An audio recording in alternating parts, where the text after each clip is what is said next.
The boots echoed on the barn floor, sharp against the silence.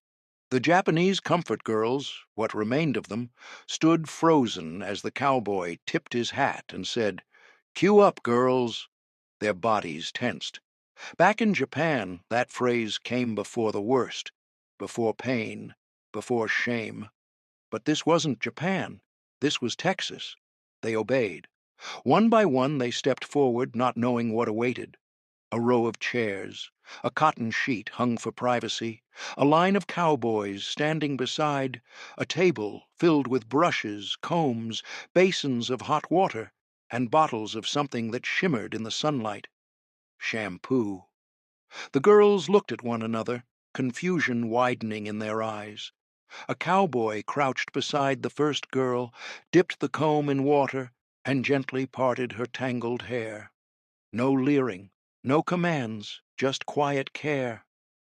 One whispered in Japanese, "They are washing us like sisters." In that moment, the war cracked, not with violence, but with soap and gentleness. The girls stood in a hesitant line, their shoulders rigid, their eyes narrowed to slits of instinctive suspicion. "Cue up, girls," the cowboy had said again, softer this time, almost like he was speaking to his own nieces. But those words, "cue up," were not soft in their ears. Back home, they had signaled pain. They had meant, stand straight, be silent, wait for whatever was coming next. So they cued. Not because they trusted, but because that's what the body did when the mind shut down. The line moved slowly. In front, a girl named Emmy flinched when her turn came. A chair was pulled out. A basin of steaming water sat on the table. One cowboy rolled up his sleeves and dipped a comb into the water as if preparing to groom a prized horse. But this was no animal. This was a girl trained to disappear. When Emmy sat, her knees trembled so visibly the cowboy placed a hand lightly on her shoulder, not to restrain, but to steady. He didn't speak. None of them did. They'd been told not to touch, not unless necessary, so they didn't. But their silence wasn't empty. It was deliberate, respectful, almost sacred. The brush slid through Emmy's hair with slow, practiced strokes. Every pass brought with it strands of dust, oil, old sweat. The war, leaving her scalp one stroke at a time. Her eyes welled, but she said nothing. She didn't understand the language. She didn't need to. The warmth of the water, the rhythm of the brushing, the absence of cruelty. It all spoke louder than words. Behind her, the other girls watched in disbelief. Ayako, the second in line, kept glancing toward the barn door, expecting a sudden shout, a reversal. Surely this was a trick. Surely the kindness would turn. Her nails bit into her palm as she stepped forward. When the cowboy offered her a small towel, she froze. He didn't insist. He simply left it on the table and turned his back, letting her make the choice. She took it, quickly, almost guiltily. A basin was brought before her. This time she dipped her own fingers in.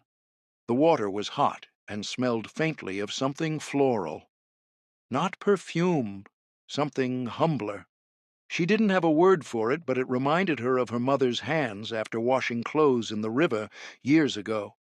There was no laughter from the men, no smirking. One cowboy, young, maybe no older than the girls themselves, kept his gaze lowered the entire time. He wiped his hands on a cloth again and again, as if he were the one trying to wash something away. Another adjusted the curtain hanging behind the chairs, giving the girls a semblance of privacy. It wasn't perfect, but it wasn't cruel. And that, in itself, was more confusing than anything they'd prepared for. By the time Haruka stepped forward, she was crying openly, not sobbing, but tears falling down her face without shame or explanation. When the comb caught on a tangle, the cowboy paused. She waited for the slap, the barked command. Instead, he gently worked the knot loose with his fingers. She inhaled sharply, as if struck. But the pain didn't come. And that absence of pain hurt more than anything else. Behind her, another girl whispered in Japanese, "Are we dreaming?" No one answered. The queue moved slowly, but no one rushed. Each girl emerged from the chair a little cleaner, a little quieter, their hair damp and combed, their shoulders slightly less rigid. They still looked like prisoners, but something had shifted. The silence in the barn wasn't fear anymore. It was bewilderment, reverent, as if something sacred had occurred and no one knew how to speak of it. They didn't trust the cowboys. Not yet. But they didn't flinch anymore when one stepped close. And when the last girl in line was handed a clean towel, folded square, with a tiny embroidered corner, she held it like treasure. No one had ever folded anything for her before, and in the corner of her mouth, barely noticeable, a tremor of something almost forgotten began to form, the beginning of a smile. Before Texas, there was smoke, thick, black, and endless. It curled through the narrow alleys of Nagoya and Osaka, clung to the rafters of wooden homes, and settled in the creases of a girl's uniform like a second skin.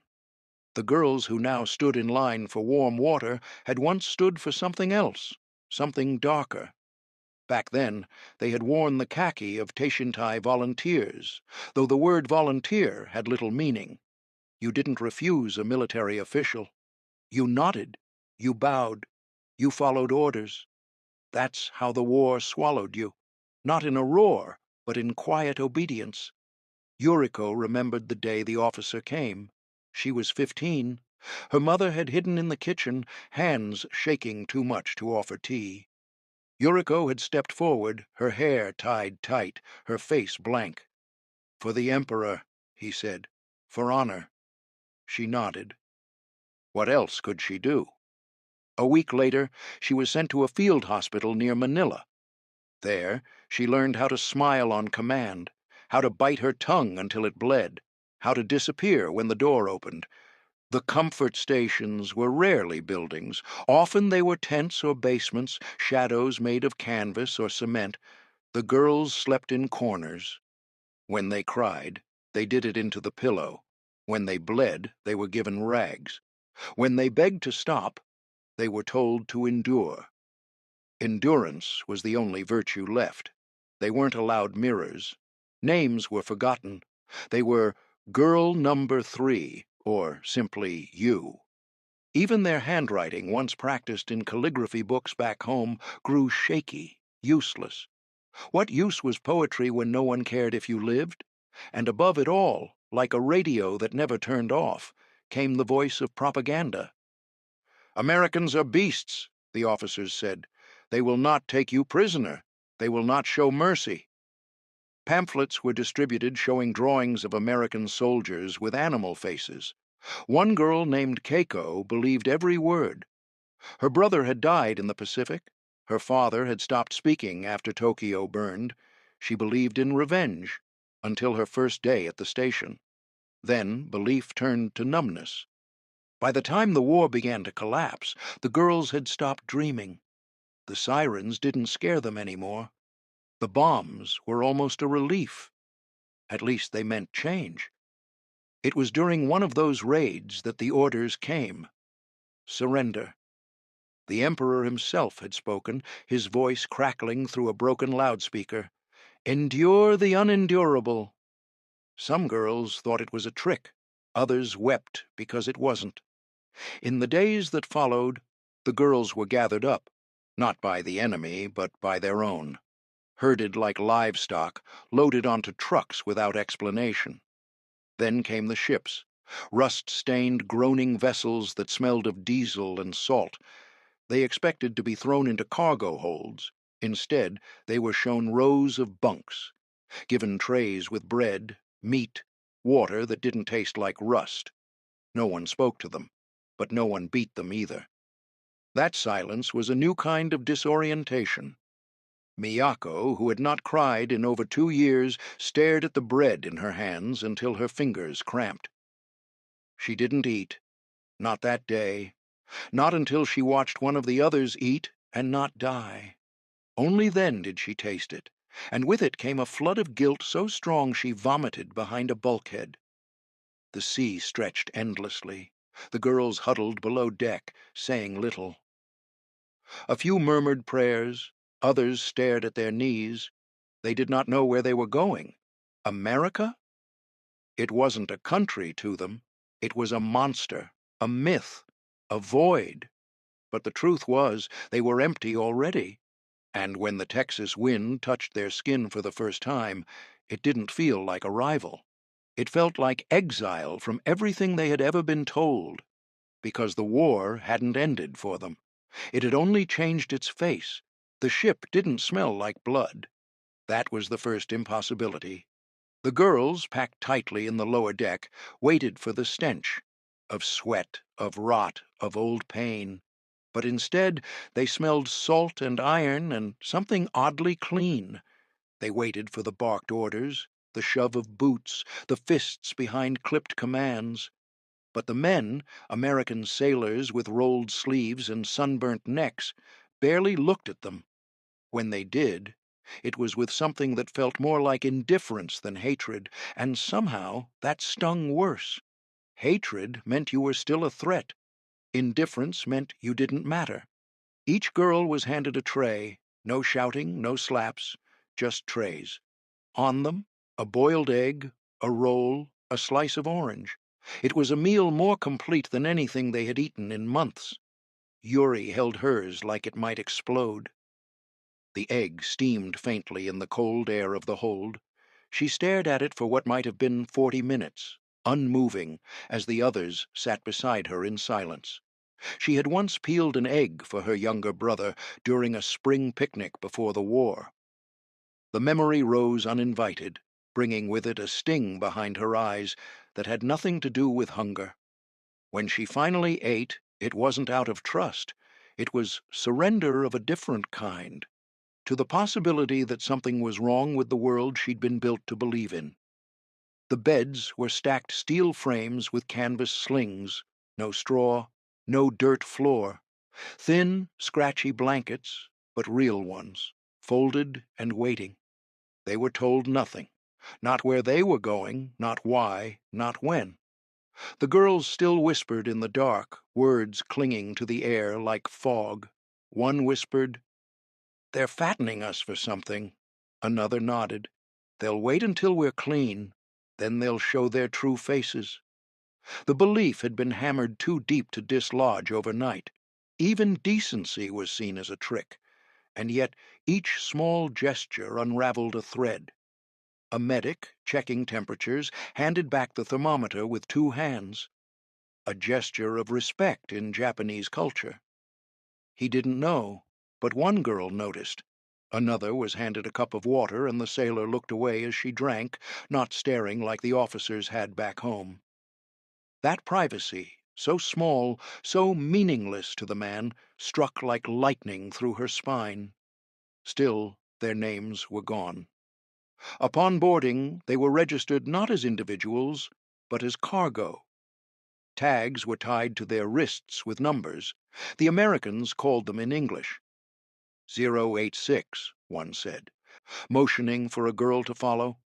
Her name was Kana, but no one called her that now. She didn't correct them. She couldn't. She didn't have the words anymore. Her language felt like a coat she'd outgrown. In that silence, she wrote her name in the condensation on a steel wall. It disappeared a moment later. The girls no longer spoke of going home. They no longer asked each other where they thought the ship was going. The ocean was endless, and time had no meaning below deck. What they did talk about, quietly, cautiously, was how none of them had been touched. Not a single shove, not a single slap, just nods.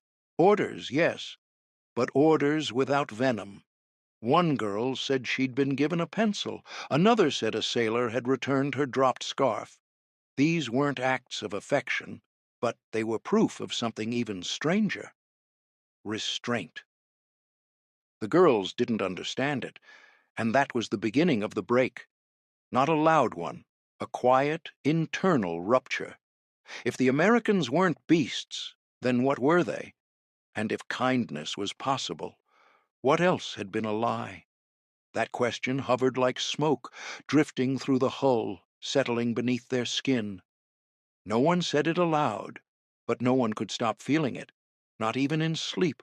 The hum of the ship's engine gave way to something else: open air, dry heat, and the sound of boots crunching on dirt.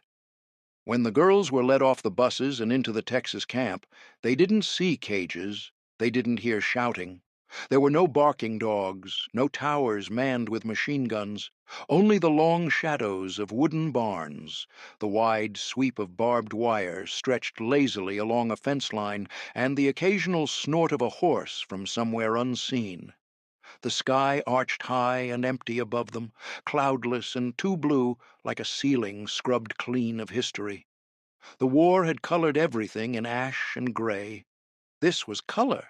This was wrong. A cowboy, that's what he looked like anyway, stepped forward and pointed toward the stalls. He said something in English none of them understood, but his tone was even, almost kind. He didn't raise his voice. He didn't touch them. One girl flinched anyway when he gestured, but he backed off, hands open. The girls shuffled into the barn with the gait of women who didn't trust floors. Inside, they found hay, soft, fresh, not matted with filth, stacked in corners with folded wool blankets placed neatly on top. Each girl hesitated before sitting, like the ground might bite them. Yuki was the first to sit down. She didn't lie down yet. She pressed her hand into the hay, then lifted it, testing for traps. When nothing happened, she took the blanket in both hands. It was coarse, but clean. It smelled faintly of starch. No blood, no mildew, just cotton and wool and something so normal it made her throat tighten. She wrapped it around her shoulders and stared at the wooden beams overhead. The ceiling didn't press down. It gave her space. She hated it. She didn't understand it, and she was terrified by how badly she wanted to believe it would last. That night, the girls lay in rows like uneasy cattle. No one spoke. A few cried softly into their blankets, not from fear, but from the weight of its absence. And then, just before midnight, someone began humming. It came from outside the barn, one of the guards, maybe a cowboy, maybe a soldier. A slow, low tune, something close to a lullaby. It drifted through the slats in the wall like smoke. The girls didn't move. They kept their eyes shut, but their ears strained toward it as if it might anchor them in a reality they hadn't asked for. Back in the stations, the men who used them never sang. Back home, lullabies had stopped when the bombings began. This sound, simple, aimless humming, tore something inside them wider than any weapon could. Aya thought of the officer who had once slapped her for looking too long at her own reflection. He'd said mirrors made women selfish. The man outside the barn, whoever he was, had covered the horse trough with a canvas earlier that day so the girls wouldn't be embarrassed washing in view of the fence. He hadn't spoken, just covered it and walked away. That silence said more than speeches. The contrast was unbearable. Back home, power came with violence. Here it came with restraint. Some girls refused to eat the next morning, not out of protest, but paralysis. When a cowboy handed them a tin plate and walked away without watching them eat, it was too much. A few stared at the food until it went cold. One girl hid her bread in the hay. Not because she thought it would be stolen, but because she didn't trust herself to finish it. Mercy was too strange. It had to be temporary, a mistake, a test. They didn't speak the word freedom. They didn't dare. But when they stepped into the sun the next morning and saw a horse rolling in the dirt beyond the wire, tail flicking lazily in the light, they felt something stir in their stomachs that wasn't hunger. It was fear of hope, and that, more than pain, was the thing they didn't know how to survive. Morning arrived without a siren. No whistle, no shouted command, just light slipping through the slats of the barn and settling on the girls' faces like a question. One by one they stirred beneath their blankets, hands instinctively clutching the wool as if it might be taken the moment they loosened their grip. But it wasn't. The blanket was still there, heavy, real, warm. For a long moment, several of them simply sat up and stared at it, as if daring it to vanish. Later that morning, they were called forward again, gently this time, with gestures instead of barked orders. On a wooden table near the fence lay small ordinary objects arranged with deliberate care. Bars of soap, pale and clean, their edges still sharp, toothbrushes wrapped in thin paper, a stack of folded cloth name tags. One by one, the girls stepped forward. Each was handed a bundle, no explanation, no ceremony, just the quiet transfer of something meant to belong to them. When Aiko saw her name written in careful block letters, Aiko, her breath caught. It was her name. Not a number, not a rank, not girl. She turned the tag over twice, as if expecting another label beneath it. There wasn't one. Her fingers trembled as she pinned it to her shirt. The fabric felt heavier afterward, like it carried weight beyond cotton. Across the yard, another girl pressed her tag to her chest and bowed her head, eyes closed, lips moving in a silent apology. To whom, she didn't know. The soap was the hardest. Its smell alone was enough to make Yumi dizzy, clean, floral, not the harsh sting of disinfectant or the sour reek of old water. She held it with both hands, unsure how to grip something so intact. Back in the stations, soap had been rationed or withheld. Cleanliness was a privilege. Here it was given without comment. When she finally washed her hands at the trough, now shielded by canvas again, the lather bloomed white against her skin, erasing grime she hadn't realized she still carried. She scrubbed until her knuckles ached, not because she was dirty, but because stopping felt like admitting this was real. Around them, the cowboys moved quietly. One knelt to show a girl how to brush tangles from the ends of her hair without pulling. Another held open a gate while a pair of girls were led toward a small chicken pen. "Feed," he said, tapping the bucket gently, then stepping back. The girls exchanged glances. Care for life? That had never been asked of them before. Their hands shook as they scattered grain, watching the birds peck and cluck, alive and unconcerned. Something in that simple rhythm, give, wait, watch, began to stitch a torn place inside them. At night, the blankets came back into their arms. The girls wrapped themselves tighter, some even sleeping sitting up, afraid the ground would betray them if they lay down fully. One whispered, "If I sleep, it will end." Another answered, "If you don't, you'll never know if it was real." No one knew which was worse. The guilt came later. It arrived quietly, creeping in with the warmth, with the full stomachs, with the way their skin no longer crawled from grime and neglect. Aya stared at her clean hands and thought of her sister back home, likely still washing in cold water, if she was alive at all. Keiko hid her toothbrush beneath the hay, ashamed to be seen using it. Comfort felt like theft, like betrayal. Each kindness pressed against the memory of suffering left behind, and yet the body responded anyway. Shoulders loosened, breaths deepened. One girl laughed suddenly while brushing her hair, startled by the sound as if it had come from someone else. The others froze, waiting for punishment that never came. The laugh faded into embarrassed silence. But it had existed. That was enough to frighten them. The blanket became a boundary, not between them and the cowboys, but between who they had been and who they might become. At night, fingers traced its rough weave, memorizing the feel, afraid that forgetting would mean losing it. It wasn't just warmth. It was proof that someone, somewhere, believed their bodies were worth protecting. For women taught they were expendable. That realization was unbearable, because once you are treated like a person, you must face the question that follows. Why weren't you before? The next morning, the smell hit first. It drifted across the open yard long before any of the girls opened their eyes. Thick, savory, curling like smoke, but sweeter, heavier. For a moment, they were back in the bunkers, lungs tight, prepared for alarms. But when eyes opened and hearts steadied, they saw it was something else, something cooking. The sound followed, that sharp, steady crackle, bacon, sizzling. The cowboys didn't make an announcement. They just gathered around the cast-iron pans like it was any ordinary morning. But for the girls, it wasn't ordinary. Food had never been a gesture of care. It had been weapon, ration, punishment.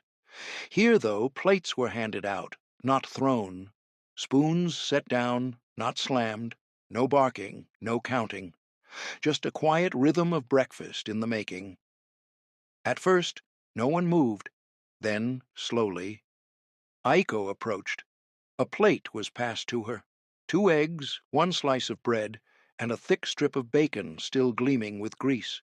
She held it like it might explode. She sat down on the edge of a bench, away from the men, and stared at it. Others followed cautiously, plates clutched tight, knees bent low, spines stiff with memory. Yumi sat beside Aiko, her fingers trembling. She stared at the bacon for a long time before she touched it. "My father," she whispered. "He used to eat this on payday. It was a luxury." Then she picked it up, took 1 bite, and gagged. Not from the taste, from the memory, from the unfairness of having it now when he couldn't. She doubled over, crying softly into her sleeve. No one said anything, but one cowboy standing nearby knelt down slowly and placed a cup of warm milk on the ground beside her. He didn't touch her, didn't speak, just stood back up and returned to the fire. She would drink it an hour later, when her hands stopped shaking, and then someone laughed. It was soft at first, a chuckle, a breath caught between disbelief and delight. One of the younger girls had dropped her bread, and a chicken had made a beeline for it. She'd chased the bird on instinct, slipping in the hay, arms flailing. It was ridiculous, and it was funny. The laugh came out raw, surprised, uncontrollable. Others froze, but the cowboys laughed too, not at her, but with her. It wasn't mocking, it was release. That moment broke something open, not all at once, but the edges softened. By the end of the week, the girls were sitting closer to the fire, still quiet, still watchful, but accepting seconds when offered, chewing slower, savoring more. Not because they trusted, but because hunger and grief don't always wait for permission. The cowboys never asked them to talk. They never asked what had been done to them. They just cooked, ate, shared the warmth. And that, more than any interrogation or apology, was what undid the silence. A shared meal is an equalizer. And in that strange place, where nothing made sense and kindness was terrifying, the simple act of eating together became its own kind of language. The girls didn't need to speak English to understand the offering. They saw it in the way plates were handed with 2 hands, in the way no one reached first, but waited for them, in the way laughter wasn't punished, trust didn't come in a flood. It crept in like dawn, a little more light each day, a little less fear in the breath, a small smile returned over a shoulder. A quiet "thank you" whispered in Japanese that no one else understood, but somehow still felt. And maybe the most frightening part was this: they started to feel hungry again, not just for food, but for life, for something that didn't hurt. Night settled over the ranch without warning, the Texas sky darkening in a slow, deliberate way that felt almost respectful. The girls lay beneath their blankets, eyes closed, breaths shallow, listening to the sounds they were still learning to trust. Crickets, wind through dry grass, the distant shuffle of boots, changing shifts. No shouting, no alarms, just space, and then music. At first it was so faint they thought it was memory. A single note, thin and uncertain, drifting through the open barn door. Then another, and another. Someone was playing a piano. The instrument had been dragged into the far barn weeks earlier, its wood scuffed, one leg shorter than the others. It had belonged to a rancher's wife before the war. No one had touched it since. But now, a cowboy sat alone on the bench, hat set on the floor, fingers moving carefully over the keys as if afraid to wake something fragile. The melody was simple, not a march, not a hymn, just a tune that wandered, searching for somewhere to rest. The girls did not move. They had learned that stillness was safety. They lay with their faces turned toward the hay, pretending sleep, but every ear strained. The notes slipped under the blankets and into their chests, filling spaces they hadn't known were empty. One girl, Hannah, pressed her lips together as the melody pulled a sound from deep in her throat. A hum, soft, almost nothing. She startled herself and stopped, heart racing. No punishment came. The music continued. Across the barn, Aiko sat up slowly and reached for the scrap of paper she'd hidden beneath her bedding. It had once been a supply tag, discarded near the fence. With the stub of a pencil given weeks earlier, she began to draw. Her hand shook at first, unused to choosing what to make. Then lines formed. Petals. A stem. A flower she hadn't seen since she was a child. Camellia, growing behind her grandmother's house. She didn't know why she drew it. She only knew she had to. Music did that. It made room. The piano played on, sometimes stumbling, sometimes strong. The cowboy paused once, rubbed his hands together for warmth, then resumed. The girls learned his name later, Thomas, but that night he was just sound. Breath turned into melody. Something made by a human, not to command or threaten, but simply to exist. For women whose lives had been measured in minutes and orders, this was dangerous. Beauty without purpose was forbidden back home. Art was indulgence. Music was propaganda or prayer. Never comfort, never personal. And yet, here it was, floating freely, asking nothing in return. By the third night, the girls no longer pretended to sleep.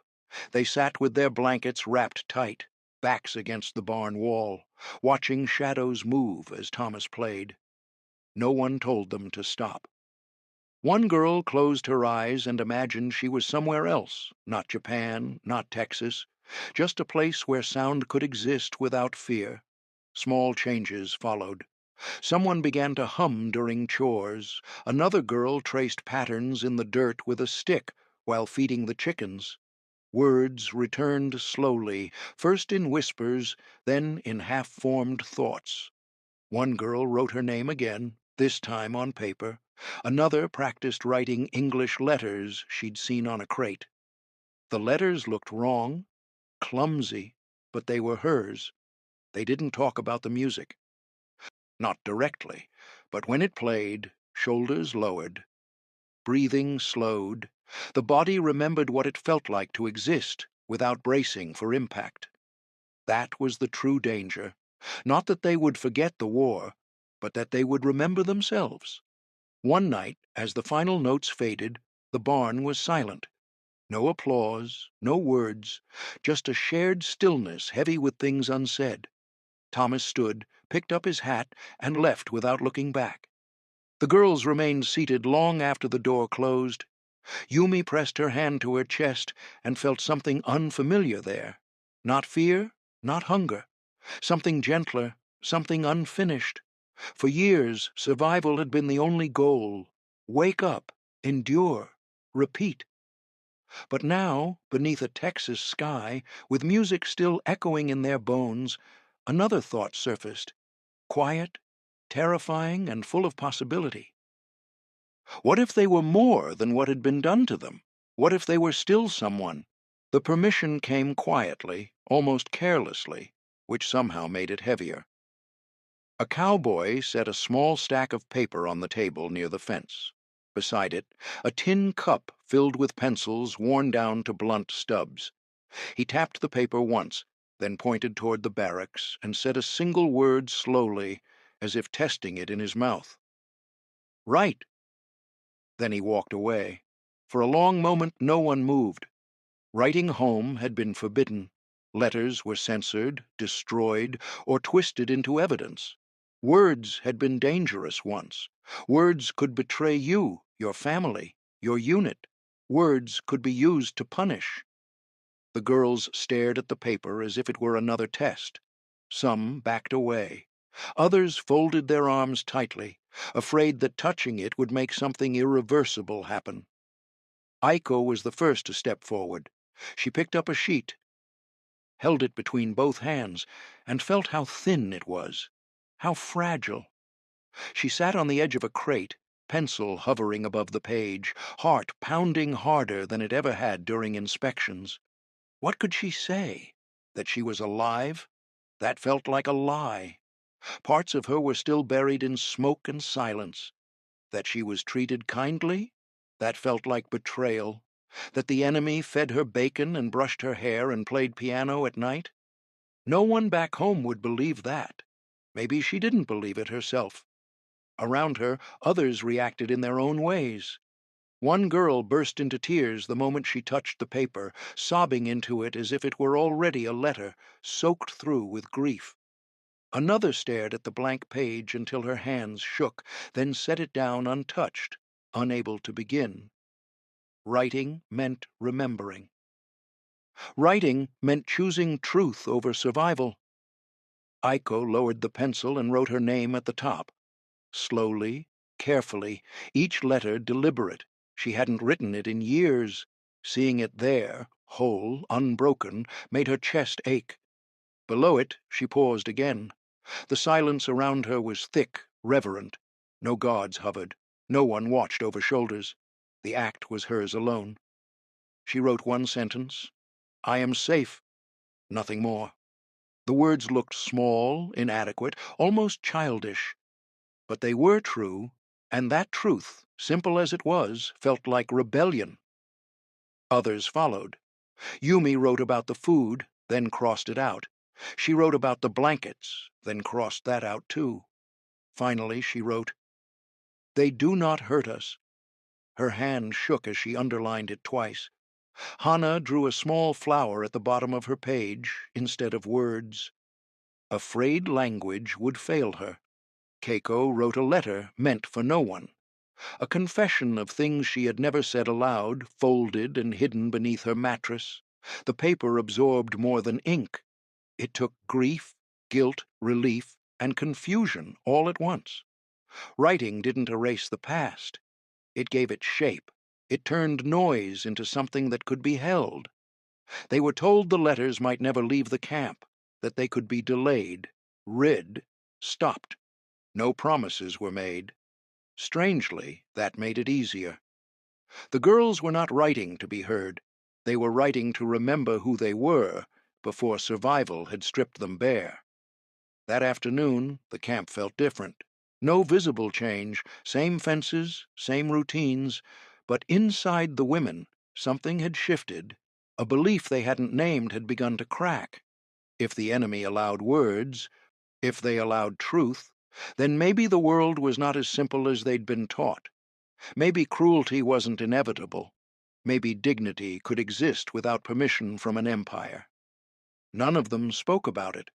Revolutions don't always announce themselves.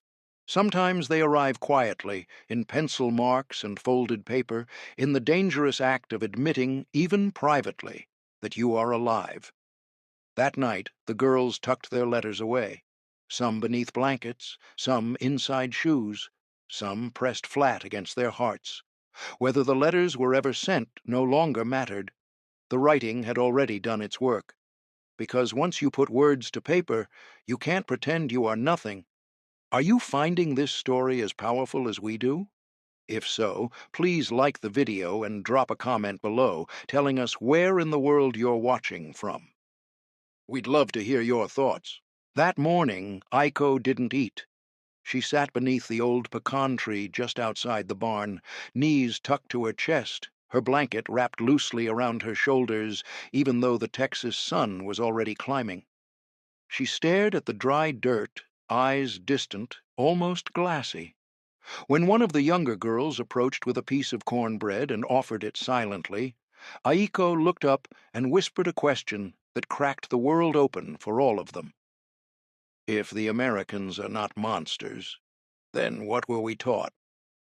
The cornbread remained untouched between them. No one had an answer, not even the guards who overheard the whisper and walked away slowly, their boots leaving deep tracks in the earth. The question festered. It wasn't just about the Americans anymore. It was about the girls themselves, what they'd believed, what they'd done, what had been done to them. The Emperor's war had painted everything in absolutes, glory or shame, victory or death, honor or erasure. There had been no room for doubt. But now, there was room for everything, for doubt, for confusion, for grief. Especially grief. That night, Aiko couldn't sleep. She stared at the rafters of the hayloft and thought of her first assignment back in the Philippines. She had been 17, a soldier from Hokkaido, his hands shaking, her own body trembling. She had thought then that the war would end if she simply obeyed enough, smiled enough, sacrificed enough. But it hadn't ended. It had devoured her. Now, here in Texas, she was being given her name back. A toothbrush, a blanket, letters, music, even laughter. And none of it made sense. None of it felt fair. Because the truth was, kindness hurt more than cruelty. Cruelty had rules. You learned them fast. You numbed the skin. You shut down the heart. You focused on breathing and obedience. But kindness? Kindness opened things, tore through armor, left you bare. One girl confessed in a whisper that she hated the sound of laughter now, not because it reminded her of what she lacked, but because it made her remember her younger brother. His laugh, how she used to join him, before the trains, before the stations, before she learned to lock her smile away like a dangerous thing. Another girl, Yumi, began tying her hair with a ribbon again, a simple act, done without thinking. But when she saw herself in the reflection of a metal water bucket, she froze. She didn't look like a comfort girl anymore. She looked like someone's daughter. And the guilt of that nearly broke her. But even in guilt, something else was beginning to grow. One morning, a few of them started helping the cook prepare breakfast without being asked. Another stitched a hole in a cowboy's shirt, her fingers trembling but precise. Someone swept the barn, humming the lullaby the guard had played days before. And when a cowboy tipped his hat and said, "Thank you," one girl, just one, looked up and said, "You're welcome," in broken English. Her voice cracked on the words, but she said them. They were choosing dignity, not as a reward, not as a gift, but as a reclamation. The war had tried to define them by use. Here, in this camp wrapped in barbed wire and soft Texas wind, they were beginning to define themselves by something else, by how they treated each other, how they held their own pain gently, how they dared to dream of lives beyond numbers, beyond orders, beyond the empire that had once told them obedience was the only virtue. Their old beliefs didn't shatter overnight, but they cracked. And through those cracks, light came in. And maybe that was the most terrifying thing of all, because if their enemy had not been a monster, then what did that make them? The question would not be answered. Not yet. But for the first time, they were brave enough to ask it out loud. Repatriation did not arrive with celebration. It came the way everything else had in this strange place. Quietly, almost apologetically. A notice was read in English, then repeated slowly, haltingly, by a translator whose voice shook. The girls stood in a loose line, clutching blankets, letters, small bundles of belongings that had somehow become precious. They listened without fully understanding the words, but they understood the meaning. They were leaving. The days that followed were filled with small, careful rituals, medical checks, new coats issued, heavier than the ones they'd arrived with, their seams still stiff, their smell clean and unfamiliar. The doctor weighed each girl, scribbling notes, nodding in quiet approval. Cheeks that had once been sunken now held color. Arms that had been little more than bone had softened. Eyes that once stared through everything now lingered, curious, alert. They still carried scars, but they no longer looked like ghosts. Aiko folded her letter one last time and tucked it into the sleeve of her coat, close to her wrist. She had never mailed it. She wasn't sure she ever would. It was enough that it existed, enough that she had written the words. Nearby, Yumi adjusted a pink ribbon in her hair, a gift from a cowboy's daughter who had come to the fence one afternoon, curious and shy. The girl hadn't spoken. She had simply held out the ribbon and smiled. Yumi had bowed, tears slipping down her cheeks as she tied it carefully, hands trembling. She wore it now, head held higher than she ever had before. On the morning of departure, the camp gathered near the gates. The trucks waited beyond the wire, engines idling. The cowboys stood in a loose line, hats in their hands. No one gave a speech. There were no photographs, just silence, thick, heavy, reverent. One by one the girls stepped forward. Some bowed, some nodded. One cried openly, pressing her face into her coat as she passed. A cowboy tipped his hat and whispered something soft she didn't understand, but she understood the tone. It was goodbye. When the trucks rolled toward the port, dust rising behind them, the girls watched the Texas land slip away. The barns, the fence, the place where something impossible had happened, where they had been fed, washed, named, seen. At the ship, they were told to line up. "Queue up, girls." The words landed differently this time. Aiko felt them ripple through her body, not as a command, not as a threat, but as something almost gentle. Girls, not numbers. Not property, not shame. Girls. She stepped forward, boots steady on the gangplank, the ribbon in Yumi's hair catching the light behind her. For a brief moment, the old reflex surged. Straighten, silence, brace. Then it faded. She smiled, not wide, not careless, just enough. The ship horn sounded. Ropes were pulled free. As the shoreline began to recede, the girls gathered along the railing. No one waved at first. Then one hand lifted, then another. Some of the cowboys waved back.